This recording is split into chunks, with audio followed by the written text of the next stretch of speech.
За подобар развој на модерни технологии за агросекторот, потребно е добро познавање на моменталната состојба во земјоделскиот сектор и тоа како и на локално, така и на глобално ниво. Побарувачката на храна континуирано расте, пред се поради растот на глобалната популација, а истовремено се менуваат и навиките на потрошувачите. На пазарот се повеќе се бара храна која бара долго време за подготовка и истовремено задоволува еколошки стандарди и стандарди за здрава храна. Нормално е да се појави потреба од се поголема примена на технолошки иновации кои ќе овозможи оптимизирање на производствените процеси. Агроекспертите од регионов велат дека земјоделските производители од овој крај полека стануваат свесни за процесот кој значи модернизација во агробизнисот, но се уште за жал недоволно.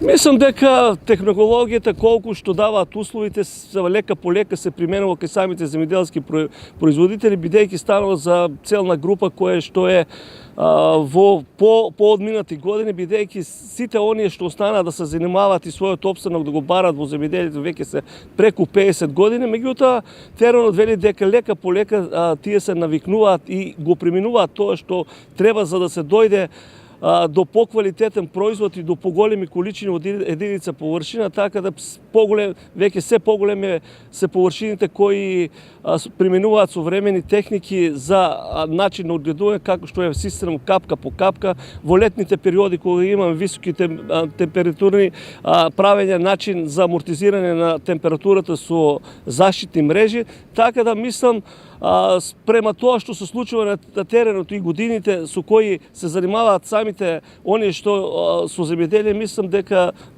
лека по лека тие се навикнуваат и ги преминуваат технологиите што бара современото земјоделие.